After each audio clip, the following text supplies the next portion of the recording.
ರಾಜ್ಯದ ಉಪಮುಖ್ಯಮಂತ್ರಿ ಡಿ.ಕೆ. ಶಿವಕುಮಾರನ ಆದಾಯ ಮೀರಿನ ಗಳಿಕೆದ ವಿರುದ್ಧ ತನಿಖೆ ಅವೊಂದುಪುಣ ಪೊರ್ತುಡೆ ತನಿಖೆಗೂ ಕೊರನ ಅನುಮತಿನ ಬಿರದತೊನ್ನ ಮೂಲಕ ಸಿದ್ದರಾಮಯ್ಯ ಸರ್ಕಾರ ಭ್ರಷ್ಟಾಚಾರದ ಆರೋಪ ಎತ್ತಿನಗಳನ್ನು ರಕ್ಷಣೆಗೊಂದುದನ್ನು ಪಂಡದು ಕೋಟಾ ಶ್ರೀನಿವಾಸ್ ಪೂಜಾರಿ ಆರೋಪಿಸಿದರು. ಸರ್ಕಾರದ ಈ ಧೋರಣೆ ಅತ್ಯಂತ ಖಂಡನೀಯ ಮತ್ತು ಸಚಿವ ಸಂಪುಟವೇ ಈ ಅಪರಾಧದಲ್ಲಿ ಭಾಗಿ ಅನ್ನುವಂಥ ಆರೋಪವನ್ನು ಈ ಮೂಲಕ ಮಾಡ್ತಾರೆ. ಕರ್ನಾಟಕ ರಾಜ್ಯ ರಾಜಕಾರಣಡು ಪನ್ಯರೆ ಆಶ್ಚರ್ಯ ಪನ್ಪಿನಂಚಿನ ದಿಂಜ ಬೇನದ ಸಂಗತಿ ನಡೆದಿದ್ದು ಉಪಮುಖ್ಯಮಂತ್ರಿಲು ಡಿ.ಕೆ. ಶಿವಕುಮಾರನು ಭ್ರಷ್ಟಾಚಾರ ಆರೋಪದಡಿಟ್ಟು ಸಿಬಿಐ ತನಿಖೆ ಮಲ್ತೊಂದಿತ್ತಂಡಲ್ಲ ರಾಜ್ಯದ ಮುಖ್ಯಮಂತ್ರಿಲು ಸಿದ್ದರಾಮಯ್ಯರು ಸಚಿವ ಸಂಪುಟ ಸಿಬಿಐ ತನಿಖೆ ಕೋರ್ನ ಅನುಮತಿನ ವಾಪಸ್ ತೆತೊಂದುಪ್ಪುನಿ ಖಂಡನೀಯ ಪಂಡದು ಮಾಜಿ ಸಚಿವರು ವಿಧಾನ ಪರಿಷತ್ ಸದಸ್ಯರು ಕೋಟಾ ಶ್ರೀನಿವಾಸ್ ಪೂಜಾರ್ಲು ತೆರಿಪಾದರು. ಕರ್ನಾಟಕದ ರಾಜ್ಯ ರಾಜಕಾರಣದಲ್ಲಿ ನಿನ್ನೆ ಆಗಿರುವಂಥ ಒಂದು ಸುದ್ದಿ ನೋವಿನ ಸಂಗತಿ ಅಂದರೆ ಡಿ.ಕೆ. ಶಿವಕುಮಾರ್ ಅವರ ಆಸ್ತಿಪಾಸ್ತಿಯೂ ಸೇರಿದಂತೆ ಒಟ್ಟು ಭ್ರಷ್ಟಾಚಾರವನ್ನು ಸಿಬಿಐ ತನಿಖೆ ಮಾಡ್ತಾ ಇದೆ. ಪ್ರಜಾಪ್ರಭುತ್ವದ ಮಾದರಿಯಲ್ಲಿ ನಡೀತಾ ಇರುವಂಥ ಸಿಬಿಐ ತನಿಖೆಯನ್ನು ಜನರಿಂದ ಆಯ್ಕೆಯಾಗಿರುವಂಥ ಕಾಂಗ್ರೆಸ್ ಸರ್ಕಾರ, ಸಿದ್ದರಾಮಯ್ಯನವರ ಸರ್ಕಾರ ನಿನ್ನೆ ಸಚಿವ ಸಂಪುಟದ ಸಭೆಯಲ್ಲಿ ಒಂದು ನಿರ್ಣಯವನ್ನು ಕೈಗೊಂಡು ಸಿಬಿಐ ತನಿಖೆಗೆ ಕೊಟ್ಟಿರುವಂಥ ಅನುಮತಿಯನ್ನೇ ವಾಪಸ್ ತಗೊಂಡ್ಬಿಟ್ಟಿದೆ.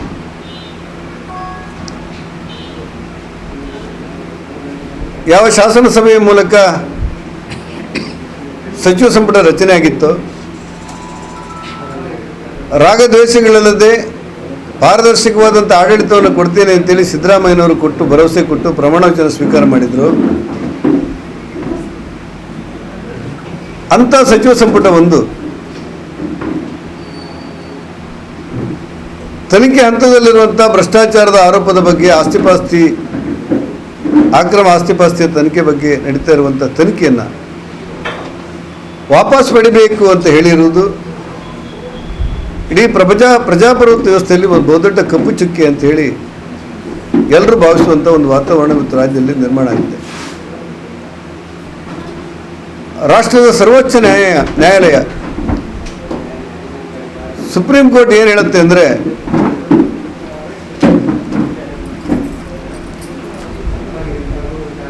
ಭ್ರಷ್ಟಾಚಾರದ ಆರೋಪದಲ್ಲಿ ಸರ್ಕಾರ ತನಿಖೆ ಹಂತದಲ್ಲಿರುವಂಥ ಭ್ರಷ್ಟಾಚಾರದ ಆರೋಪದಲ್ಲಿ ಸರ್ಕಾರ ಕೈ ಹಾಕಬಾರದು ಅಂತ ಹೇಳುತ್ತೆ. ಬಿಜೆಪಿ ಕುಡ್ಲಮಂಡಲ ಕಚೇರಿಡು ಶುಕ್ರವಾರ ನಡೆದಿನ ಸುದ್ದಿಗೋಷ್ಠಿ ಪಾತೆರ್ನ ಮಾಜಿ ಸಚಿವರು ವಿಧಾನ ಪರಿಷತ್ ಸದಸ್ಯರು ಕೋಟಾ ಶ್ರೀನಿವಾಸ್ ಪೂಜಾರ್ಲು ತನಿಖೆ ಹಂತೊಡುಪುನ ಆರೋಪಡು ಸರಕಾರ ಕೈಪಾಡರಬಲ್ಲಿ ಜನಪ್ರತಿನಿಧುಲು ಸೇರ್ಲಕ ಕ್ರಿಮಿನಲ್ ಆರೋಪ ಒಪ್ಪುನಗ ಸರಕಾರ ಕೈಪಾಡರಬಲ್ಲಿ ಪಂಡದು ಸುಪ್ರೀಂ ಕೋರ್ಟ್ ತೆರಿಪಾದಿತ್ತನಲ್ಲ ಶಾಸನಬದ್ಧ ಸರ್ಕಾರ ಸಚಿವ ಸಂಪುಟದ ಮೂಲಕ ಪಿರಪಡೆದಿತ್ತದು ಸಿದ್ದರಾಮಯ್ಯ ಸರ್ಕಾರ ಭ್ರಷ್ಟಾಚಾರಗೂ ಪೂರ್ತಿ ಸಹಕಾರ ಕೊರೊಂದುಪ್ಪುನವು ಇಡೀ ಜಗತ್ತಿಗೂ ತೆರೆದುಂಡು ಪಂಡದು ಆರೋಪಿಸಾಯಿರು. ಜನಪ್ರತಿನಿಧಿಗಳು ಸೇರಿದಂತೆ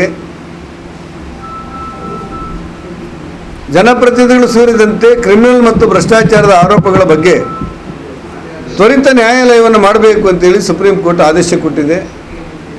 ಇಡೀ ರಾಷ್ಟ್ರದಲ್ಲಿ ತ್ವರಿತ ನ್ಯಾಯಾಲಯದ ಪ್ರಕ್ರಿಯೆಗಳು ನಡೀತಾ ಇದೆ. ಇಂಥ ಸಂದರ್ಭದಲ್ಲಿ ಒಬ್ಬ ಸಚಿವನ ಮೇಲೆ ಭ್ರಷ್ಟಾಚಾರ ಮತ್ತು ಅಕ್ರಮ ಹಣ ಗಳಿಕೆಯ ಆರೋಪವನ್ನು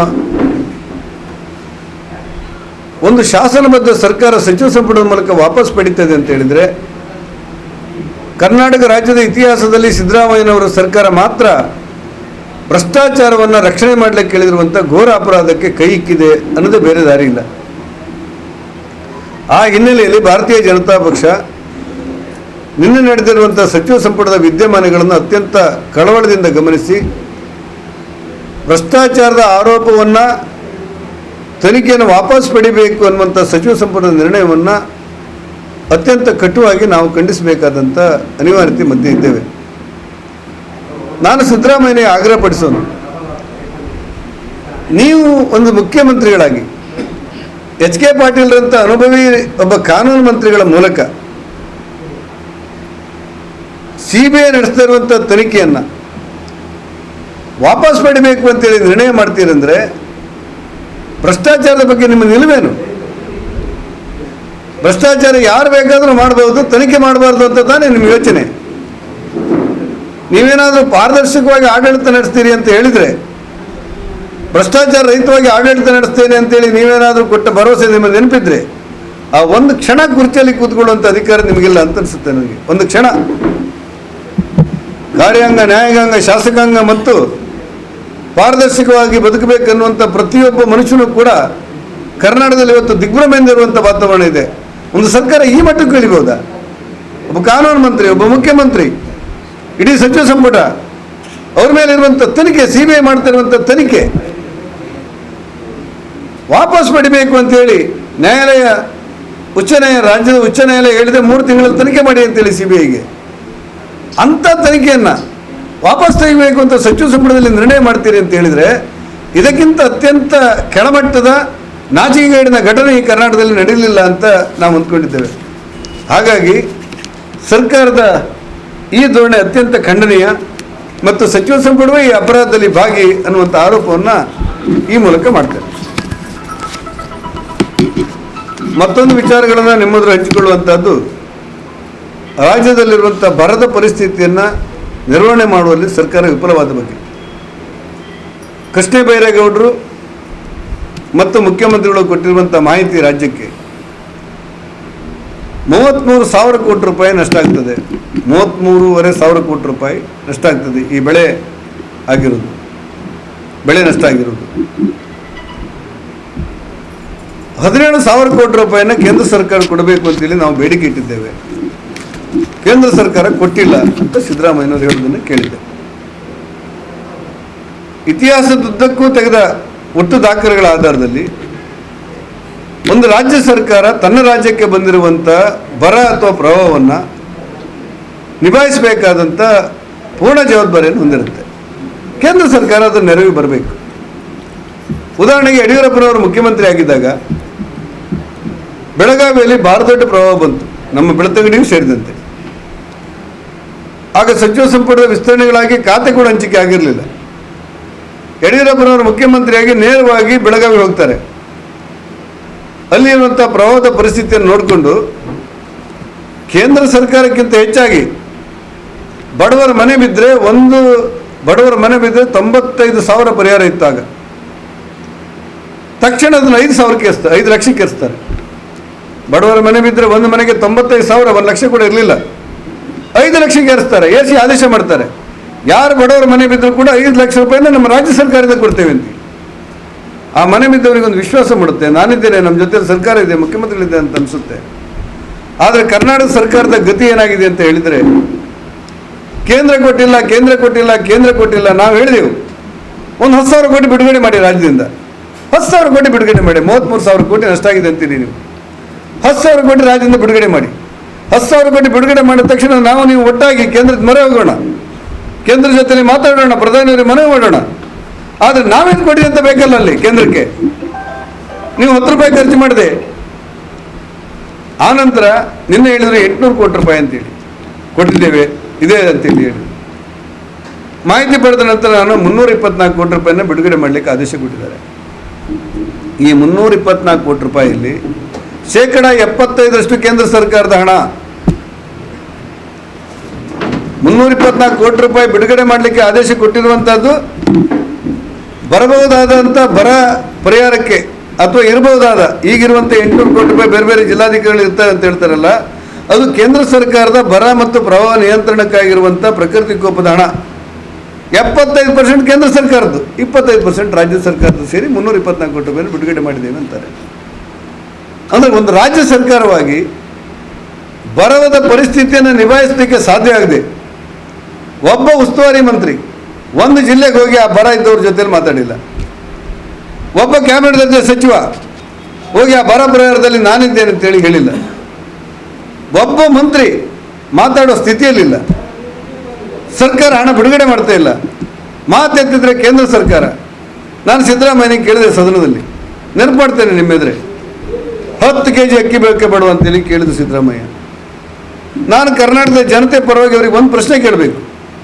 10 kg ಅಕ್ಕಿ ಕೊಡ್ತೇನೆ ಅಂತ ಹೇಳಿದ್ರಲ್ಲ, ನೀವು 1 kg ಅಕ್ಕಿ ಕೊಟ್ಟು ತೋರಿಸಿ. ಕರ್ನಾಟಕ ರಾಜ್ಯಕ್ಕೆ ಕೇಂದ್ರ ಸರ್ಕಾರ ಪ್ರತಿ ತಿಂಗಳು 22.5 ಲಕ್ಷ ಕ್ವಿಂಟಾಲ್ ಅಕ್ಕಿಯನ್ನು ಕಳಿಸಿಕೊಡ್ತಾ ಇದೆ. ಪ್ರತಿಯೊಬ್ಬ ವ್ಯಕ್ತಿಗೆ ₹5 5 ಕೆಜಿ ಅಕ್ಕಿಯಂತೆ ಬಡವರಿಗೆ 22.5 ಲಕ್ಷ ಕ್ವಿಂಟಾಲ್ ಅಕ್ಕಿಯನ್ನು ಕರ್ನಾಟಕ ಸರ್ಕಾರಕ್ಕೆ ಕೇಂದ್ರ ಸರ್ಕಾರ ಉಚಿತವಾಗಿ ಕಳಿಸಿಕೊಡುತ್ತೆ. ಮೊದಲು ರಾಜ್ಯ ಸರ್ಕಾರ ₹3 ಕೊಡಬೇಕಾಗಿತ್ತು, ಈಗ ಅದು ಕೂಡ ಇಲ್ಲ. ಈಗ ಟ್ರಾನ್ಸ್ಪೋರ್ಟ್ ಚಾರ್ಜ್ ಕೂಡ ಅವರದ್ದೇ. 22.5 ಲಕ್ಷ ಕ್ವಿಂಟಾಲ್ ಅಕ್ಕಿಯನ್ನು ಕರ್ನಾಟಕದಲ್ಲಿ ಪಡೆದುಕೊಂಡು ಇಲ್ಲಿರುವಂಥ ಜನರಿಗೆ 5 ಕೆಜಿ ಅಕ್ಕಿ ಕೊಟ್ಟು ನಾವು 10 ಕೆಜಿ ಅಕ್ಕಿ ಕೊಟ್ಟೇವೆ ಅಂತೇಳಿ ಸುಳ್ಳು ಹೇಳ್ತಾರಾದರೆ ₹170 ಹಾಕ್ತೇವೆ ಅಂತ ಹೇಳಿದರು. 80% ಜಾಸ್ತಿ ಒಬ್ಬರಿಗೂ ಮುಟ್ಟಿಲ್ಲ. ಇನ್ನು ₹170 ಯಾವುದಾದ್ರೂ 5 ಕೆಜಿ ಒಳ್ಳೆ ಅಕ್ಕಿ ಅವರು ಊಟ ತಂದು ಕೊಡಲಿ ನೋಡೋಣ ಸಿದ್ದರಾಮಯ್ಯನವರು. ಭಾಗ್ಯಲಕ್ಷ್ಮಿ ಯೋಜನೆ, ಗೃಹಲಕ್ಷ್ಮಿ ಯೋಜನೆ 9.5 ಲಕ್ಷ ಕುಟುಂಬಗಳಿಗೆ ಖಾತೆಗೆ ಹಣ ಬಂದಿಲ್ಲ. ಇನ್ನು 9.5 ಲಕ್ಷ ಕುಟುಂಬಗಳಿಗೆ ಪ್ರಥಮ ಕಂತೆ ಬಂದಿಲ್ಲ. ಬಡವರಿಗೆ, ನಿರುದ್ಯೋಗಿಗಳಿಗೆ, ಡಿಪ್ಲೊಮಾ ಆದವರಿಗೆ ₹1,500 ಕೊಡ್ತೇವೆ, ಡಿಗ್ರಿ ಆದವರಿಗೆ, ಪದವಿ ಪಡೆದವರಿಗೆ ₹3,000 ಕೊಡ್ತೇವೆ ಅಂತೇಳಿ ಸಿದ್ದರಾಮಯ್ಯನವರು ಚುನಾವಣೆ ಪ್ರಚಾರ ಮಾಡಿ ಎಲ್ಲ ನಿರುದ್ಯೋಗಿಗಳು ಕಾಂಗ್ರೆಸ್ಸಿಗೆ ಓಟ್ ಹಾಕಿ ಅಂತೇಳಿ ಪ್ರಚಾರ ಮಾಡಿದರು. ಇವತ್ತು ಒಬ್ಬನ ಅರ್ಜಿ ಕೂಡ ತಗೊಂಡಿಲ್ಲ. ಯಾವ ವರ್ಷ ಅನ್ನೋದು ಬೇರೆ ಕಡೆಗೆ. ಆ ಪದವಿ ಪಡೆದವರೆಲ್ಲ ನಾವು ಕಾಂಗ್ರೆಸ್ಸಿಗೆ ಓಟ್ ಹಾಕಿದ್ದೇವೆ, ನಮ್ಮ ₹3,000 ಬರ್ತದೆ ಅಂತೇಳಿ ಜಾತಕ ಪಕ್ಷ ಅಂತ ಕಾಯ್ತಾ ಇದ್ರೆ ಕೊಡೋದು ಬಿಡಿ, ಅರ್ಜಿಯೇ ತಗೊಂಡಿಲ್ಲ. ಒಂದು ಸುಳ್ಳು ಹೇಳಿ ಸರ್ಕಾರ ತರಲಿಕ್ಕೆ ಸಾಧ್ಯ ಅಂತ ನೋಡಿದ್ದೆ ನಾನು ಈ ಸರ್ಕಾರವನ್ನು. ಅಂಥ ಒಂದು ಕೆಟ್ಟ ಮಟ್ಟದ ಪರಿಸ್ಥಿತಿ ಕರ್ನಾಟಕದಲ್ಲಿ ಆಗಿರುವಾಗ, ಜನಜೀವನ ಅಸ್ತವ್ಯಸ್ತ ಆಗುವಂಥ ದುಸ್ಥಿತಿಗಳು ಬಂದಾಗ, ಇನ್ನೊಂದು ತಿಂಗಳಲ್ಲಿ ಕುಡಿಯಲಿಕ್ಕೆ ನೀರಿಲ್ಲ ಅಂತೇಳಿ ಹಾಕಾರ ಬೀಳುವಂಥ ಸಂದರ್ಭದಲ್ಲಿ, ಬರದಿಂದಾಗಿ ಭೂಮಿಗೆ ಬೀಜ ಏನು ರೈತ ಬಿತ್ತಿದ್ದಾನೆ ಆ ಭೂಮಿಯೇ ನುಂಗಿಬಿಟ್ಟಿದೆ. ಅವನಿಗೆ ಬೀಜ ಕೊಡಲಿಕ್ಕೆ, ಗೊಬ್ಬರ ಕೊಡಲಿಕ್ಕೆ ನಾನಿದ್ದೇನೆ ಸರ್ಕಾರ, ಸಿದ್ದರಾಮಯ್ಯ ನಾನು ರೈತರ ಪರ ಇದ್ದೇನೆ ಅಂತ ಹೇಳ್ಬೇಕು ತಾನೆ. ಒಂದು 10,000 ಕೋಟಿ ಬಿಡುಗಡೆ ಮಾಡಿ ಯಾರ್ಯಾರು ರೈತರಿಗೆ ಬೀಜ ಬೇಕು ತಗೊಳ್ಳಿ ಉಚಿತವಾಗಿ, ಯಾರ್ಯಾರು ಗೊಬ್ಬರ ಬೇಕು ನಾನಿದ್ದೇನೆ ನಿಮ್ಮ ಜೊತೆಯಲ್ಲಿ ಅಂತ ಹೇಳಬೇಕಾದಂಥ ಮುಖ್ಯಮಂತ್ರಿಗಳು ಕೇಂದ್ರ ಸರ್ಕಾರದ ಮೇಲೆ ಗೂಬೆ ಕೂರಿಸುವಂಥ ಅತ್ಯಂತ ಕೆಟ್ಟ ಸಂಪ್ರದಾಯವನ್ನು ಇಟ್ಟುಕೊಂಡು ಕೆಲಸ ಮಾಡ್ತಾ ಇರುವುದು ಅತ್ಯಂತ ನೋವಿನ ಸಂಗತಿ ಅನ್ನೋದನ್ನು ಉಲ್ಲೇಖ ಮಾಡ್ತಾ ಇದ್ದೇವೆ. ಎಲ್ಲಕ್ಕಿಂತ ಹೆಚ್ಚಾಗಿ ಸಚಿವ ಸಂಪುಟದ ಸಹೋದ್ಯೋಗಿಯೊಬ್ಬನನ್ನು ರಕ್ಷಣೆ ಮಾಡುವುದಕ್ಕೋಸ್ಕರ ಇಡೀ ಸಚಿವ ಸಂಪುಟವನ್ನೇ ದುರುಪಯೋಗ ಮಾಡಿಕೊಂಡಂಥ ಯಾವುದಾದ್ರು ಪ್ರಥಮ ಸರ್ಕಾರ ಇದ್ದರೆ ಅದು ಸಿದ್ದರಾಮಯ್ಯನ ಸರ್ಕಾರ ಅನ್ನುವಂಥ ಆರೋಪವನ್ನು ಮಾಡಿ, ನಾಡಿದ್ದು ಏನು ಸದನ ನಡೀತಾ ಇದೆ, ಈ ಸದನದ ಸಂದರ್ಭದಲ್ಲಿ ಜಮೀರ್ ಅಹಮದ್ ಅನ್ನುವಂಥ ಒಬ್ಬ ಮಂತ್ರಿ, ಪ್ರಜಾಪ್ರಭುತ್ವದಲ್ಲಿ ಸ್ಪೀಕರ್ ಸ್ಥಾನಕ್ಕೆ ನಾವೆಲ್ಲರೂ ಗೌರವ ಕೊಡಬೇಕು. ಶಾಸಕರಾಗಿದ್ದವರು, ನಾನು ಕೆಳಮನೆಯಲ್ಲೂ ಕೆಲಸ ಮಾಡಿದ್ದೆ, ಮೇಲ್ಮನೆಯಲ್ಲೂ ಕೆಲಸ ಮಾಡಿದ್ದೆ, ಅಸೆಂಬ್ಲಿಗೂ ಹೋಗಿದ್ದೆ, ವಿಧಾನ ಪರಿಷತ್ತಿನ ಕಾರ್ಯಕಲಾಪದಲ್ಲೂ ಭಾಗವಹಿಸಿದ್ದೆ. ಒಬ್ಬ ಜವಾಬ್ದಾರಿ ಇರುವಂಥ ಯಾವುದೇ ಒಬ್ಬ ಸದಸ್ಯ ಬಂದ ತಕ್ಷಣ ಆ ಸ್ಪೀಕರ್ ಕುರ್ಚಿಗೆ ಕೈ ಮುಗಿಯುವುದು ಸಂಪ್ರದಾಯ. ಆದರೆ ಜಮೀರ್ ಅಹಮದ್ ಅವರು ಭಾಷಣ ಮಾಡ್ತಾ ಇವತ್ತು UT ಖಾದರ್ ಅನ್ನುವಂಥ ವ್ಯಕ್ತಿಗೆ BJಪಿಯವರೆಲ್ಲ ಸಲಹಾ ಮಾಡಿದ್ದಾರೆ ಮುಸ್ಲಿಂ ವ್ಯಕ್ತಿಗೆ ಅಂತ ಹೇಳ್ತಾರೆ. ಅಂದರೆ ಸ್ಪೀಕರ್ ಕುರ್ಚಿ ಕೂಡ ಧರ್ಮದ ಲೇಪನ ಮಾಡ್ತೀರಾ ನೀವು? ಯಾರಾದರೂ ನಾವು BJಪಿಯವರು ಸಲಹಾ ಮಾಡಿದ್ದು ವ್ಯಕ್ತಿಗಲ್ಲ, UT ಖಾದರ್ ಕೂತ್ಕೊಳ್ತಾರೆ, ಮತ್ತೊಬ್ಬರು ಕೂತ್ಕೊಳ್ತಾರೆ ಅನ್ನೋದಕ್ಕಿಂತ ಹೆಚ್ಚಾಗಿ ಸ್ಪೀಕರ್ ಹುದ್ದೆಗೆ ನಾವು ಗೌರವ ಕೊಡಬೇಕು. ಹಾಗಿದ್ರೆ ನಾವು ಕೈ ಮುಗಿತಾ ಇರೋದು ಒಂದು ಧರ್ಮದ ಮುಖಂಡಿಗ, ಒಬ್ಬ ಧಾರ್ಮಿಕ ಮುಖಂಡ ಕುರ್ಚಿ ಮೇಲೆ ಕೂತ್ಕೊಂಡು ಎನ್ನುತ್ತಾರೆ ಅನ್ನೋ ಕಾರಣಕ್ಕೆ ನಾವು ಕೈ ಮುಗಿತಾ ಇದ್ದೇವಾ? ಪ್ರಜಾಪ್ರಭುತ್ವದಲ್ಲಿ ಇಂಥ ಒಂದು ಅಪಹಾಸ್ಯ ಮಾಡಿದಂಥ ಮತ್ತೊಬ್ಬ ಮಂತ್ರಿ ನೋಡಿಲ್ಲ. ಯಾರಿಗಾದರೂ ನೀವು ಮಾಧ್ಯಮದ ಹಿರಿಯರಿಗೆ ನೆನಪಿದ್ರೆ, SM ಕೃಷ್ಣರವರು ಮುಖ್ಯಮಂತ್ರಿಗಳಾಗಿದ್ದಾಗ D. ಜಾನ್ ಅನ್ನುವರು ಇದೇ ರೀತಿ ಅಪಮಾನದ ಹೇಳಿಕೆಯನ್ನು ಕೊಡ್ತಾರೆ, ಆರೋಪಗಳು ಬರುತ್ತೆ. ಮುಖ್ಯಮಂತ್ರಿಗಳು D. ಜಾನ್ ಕರೀತಾರೆ SM ಕೃಷ್ಣರವರು, ಧಾರ್ಮಿಕವಾಗಿ ಇಂಥ ಅಪನಂಬಿಕೆ ಮಾತಾಡಿದ್ದೀನೇನು, ರಾಜೀನಾಮೆ ತಗೊಳ್ಳು ಅಂತ ಹೇಳ್ತಾರೆ. ನಾನು ಸಿದ್ದರಾಮಯ್ಯನಿಗೆ ಕೇಳ್ತೇನೆ, ನಿಮಗೆ ತಾಕತ್ತಿದೆಯಾ? ಸ್ಪೀಕರ್ ಕುರ್ಚಿಯನ್ನು, ಪ್ರಜಾಪ್ರಭುತ್ವದ ಮೌಲ್ಯಗಳ ಸಂಕೇತವಾಗಿರುವಂಥ ಸ್ಪೀಕರ್ ಕುರ್ಚಿಗೆ ಎಲ್ಲ ಪಕ್ಷದವರು ನಮಸ್ಕಾರ ಮಾಡುವಂಥ ಸಂಪ್ರದಾಯವನ್ನು, ಗೌರವವನ್ನು, ತಲೆಬಾಗುವಂಥ ವ್ಯವಸ್ಥೆಗಳನ್ನು ಅಪಮಾನ ಮಾಡಿ ಧರ್ಮದ ಲೇಪನವನ್ನು ಸ್ಪೀಕರ್ ಕುರ್ಚಿ ಮಾಡಿದಾಗಲೂ ಕೂಡ ಸಿದ್ದರಾಮಯ್ಯನವರು ಮೊಗಮ್ಮಾಗಿ ರಕ್ಷಣೆ ಮಾಡ್ತಾರೆ ಅಂತ ಹೇಳಿದರೆ ಪ್ರಜಾಪ್ರಭುತ್ವದ ಮೌಲ್ಯವನ್ನು ನೀವು ಉಳಿಸ್ತೀರಾ, ತೆಗಿತೀರಾ? ಅತ್ಯಂತ ಖಂಡನೀಯವಾದ ಈ ಘಟನೆಯನ್ನು ಅಸೆಂಬ್ಲಿಯಲ್ಲಿ ಉಲ್ಲೇಖ ಮಾಡಲಿಕ್ಕೆ ಎಲ್ಲ ಸಿದ್ಧತೆಗಳನ್ನು ಮಾಡಿಕೊಂಡಿದ್ದೇವೆ. ಒಟ್ಟಾರೆ ಕಾಂಗ್ರೆಸ್ ಸರ್ಕಾರ ಪ್ರಜಾಪ್ರಭುತ್ವದ ಮೌಲ್ಯಗಳನ್ನು ಎತ್ತಿ ಹಿಡಿಯುವುದನ್ನು ಬಿಟ್ಟು ಭ್ರಷ್ಟಾಚಾರವನ್ನು ಎತ್ತಿ ಹಿಡಿಯುವಂಥ ಮಟ್ಟಕ್ಕೆ ಇಳಿದುಬಿಟ್ಟಿದೆ. ಮಂತ್ರಿಗಳು ಸರ್ವರನ್ನು ಒಳಗೊಂಡಂಥ ಸರ್ಕಾರ ರಚನೆ ಮಾಡುವುದು ಬಿಟ್ಟು ಸ್ಪೀಕರ್ ಚೇರಿಗೂ ಕೂಡ ಧರ್ಮದ ಲೇಪವನ್ನು ಅಂಟಿಸುವಂಥ ವ್ಯವಸ್ಥೆ ಮಾಡ್ತಾ ಇದ್ದಾರೆ. ಬರದಿಂದ ತಲ್ಲಣಗೊಂಡಂಥ ರೈತರಿಗೆ ಬದುಕನ್ನು ಕಟ್ಟಿಕೊಡಬೇಕಾದಂಥ ಸರ್ಕಾರ ಕೇಂದ್ರ ಸರ್ಕಾರದ ಮೇಲೆ ಗೂಬಿ ಕೂರಿಸುವಂಥ ನಾಟಕ ಆಡ್ತಾ ಇದೆ. ವಿಫಲವಾದಂಥ ಒಂದು ಸರ್ಕಾರದ ರಾಜೀನಾಮೆಯನ್ನು ತಮ್ಮ ಮೂಲಕ ಕೇಳ್ತೇನೆ. ಬರುವ ಸದನದಲ್ಲಿ ಇದೆಲ್ಲವನ್ನು ಉಲ್ಲೇಖ ಮಾಡ್ತೇನೆ. ಅಧಿಕಾರಿಗಳಿಗೆ ಭೇಟಿ ಕೊಟ್ಟು ಅವರ ಪ್ರಗತಿಗಳನ್ನು ಪರಿಶೀಲನೆ ಮಾಡ್ತೇನೆ. ಕೆಲವು ಅಧಿಕಾರಿಗಳು ಬರ್ತಾರೆ, ಎಲ್ಲ ಪಂಚಾಯತ್ ಸದಸ್ಯರನ್ನ ಕರೆದು, ಯಾವುದೇ ಪಾರ್ಟಿಯವರಿದ್ದರೂ ಕೂಡ ಎಲ್ಲರನ್ನೂ ಕರೆದು ವಸತಿಗಳು ಹೇಗಿದೆ, ನಿಮ್ಮ ಕುಡಿಯುವ ನೀರಿನ ವ್ಯವಸ್ಥೆಗಳು ಹೇಗಿದೆ, ಈ ಮತ್ತು ಮೂಲಭೂತ ಸೌಕರ್ಯಗಳ ಅಭಿವೃದ್ಧಿ ಹೇಗಿದೆ ಅನ್ನೋದನ್ನು ಯೋಚನೆ ಮಾಡ್ತೇನೆ. ತುರ್ತಾದ ಕೆಲಸಗಳೇನಾದರೆ ನನ್ನ ವಿವೇಚನಾ ನಿಧಿ ಅಂತ ನಮ್ಮ ಶಾಸಕರಿಂದ ಸ್ವಲ್ಪ ಹಣ ಬಿಡುಗಡೆ ಮಾಡಿ ಬರ್ತೇನೆ. ತುರ್ತಾದ ಕೆಲಸಗಳು ಈ ಸಂಪ್ರದಾಯಗಳಿದೆ. ಪುತ್ತೂರಿಗೆ ಹೋಗಿದ್ದೆ, ಸುಳ್ಯಕ್ಕೆ ಹೋಗಿದ್ದೆ. ಯಾರೋ ಸ್ನೇಹಿತರು ನೀವು ಇಲ್ಲಿ ಬರಲಿಲ್ಲ ಅಂತ ಹೇಳಿದರು. ನೀವು 2 ಗ್ರಾಮ ಪಂಚಾಯತಿ ಭೇಟಿ ಕೊಟ್ಟಿದ್ದೆ. ನಿಮ್ಮನ್ನು ಭೇಟಿ ಮಾಡಿದ ನಂತರ ಈಗ ಕೊಪ್ಪಳಕ್ಕೆ ಹೋಗ್ತಾ ಇದ್ದೇನೆ. ದುರಾವಸ್ಥೆಯ ವಿರುದ್ಧ ಹಮ್ಮಿಕೊಂಡಂಥ ಪತ್ರಿಕಾ ಭಾರತೀಯ ಜನತಾ ಪಾರ್ಟಿ ಮಂಗಳೂರು ಮಂಡಲದ ಕಾರ್ಯಾಲಯದಲ್ಲಿ ಹಮ್ಮಿಕೊಂಡಂಥ ಪತ್ರಿಕಾಗೋಷ್ಠಿಗೆ ಆಗಮಿಸಿದಂಥ ಎಲ್ಲ ಪತ್ರಿಕಾ ಮತ್ತು ದೃಶ್ಯ ಮಾಧ್ಯಮದ ಎಲ್ಲ ಬಂಧುಗಳಿಗೆ ಬಿಜೆಪಿ ಮಂಗಳೂರು ಮಂಡಲ ವತಿಯಿಂದ ಪೂರಕ ಧನ್ಯವಾದಗಳನ್ನು ಸಮರ್ಪಿಸ್ತಾ ಇದ್ದೇವೆ. ಹಾಗೆ ಪತ್ರಿಕಾಗೋಷ್ಠಿಯನ್ನು ನಡೆಸಿಕೊಟ್ಟಿದ್ದ ಮಾಜಿ ಸಚಿವರು ಹಾಗೂ ನಮ್ಮೆಲ್ಲ ನಾಯಕರಾದ ಕೋಟ ಶ್ರೀನಿವಾಸ ಪೂಜಾರಿ ಅವರಿಗೆ, ಮಂಡಲದ ಅಧ್ಯಕ್ಷರಿಗೆ, ಜಿಲ್ಲಾ ಸಮಿತಿಯ ನಾಯಕರಿಗೆ, ಹಾಗೆ ಈ ಪತ್ರಿಕಾಗೋಷ್ಠಿಯಲ್ಲಿ ಮತ್ತೆ ಒಂದು ಸೇರಿಕೊಂಡಂಥ ಎಲ್ಲ ಕಾರ್ಯದರ್ಶಿ ಜಯಶ್ರೀ ಖರ್ಗೆರ್ ಅವರು, ಹಾಗೆ ರವೀಂದ್ರ ಕುಮಾರಿಯವರು, ಜಿಲ್ಲಾ ಪಂಚಾಯತ್ನ ಮಾಜಿ ಸದಸ್ಯರು, ಹಾಗೆ ನಮ್ಮ ಮಂಡಲದ ಉಪಾಧ್ಯಕ್ಷರಾದಂಥ ವಿಠಲ್ ಸಾಲಿಯಾನ್ರವರು, ಹಾಗೆ ಗಣೇಶ್ವರನ, ಹಾಗೆ ನಮ್ಮ ಹಿರಿಯ ನಾಯಕರಾದಂಥ ಸಂಜೀವ್ ಶೆಟ್ಟಿ ಅವರು, ಚರಣ್ರಾಜ್ ತೊಕೊಟ್ರವರು, ಹಾಗೆ ನಮ್ಮ ಕಿಶೋರ್ ಮುನ್ನೂರು, ಇವರಿಗೆಲ್ಲರಿಗೂ ಹೃತ್ಪೂರ್ವಕ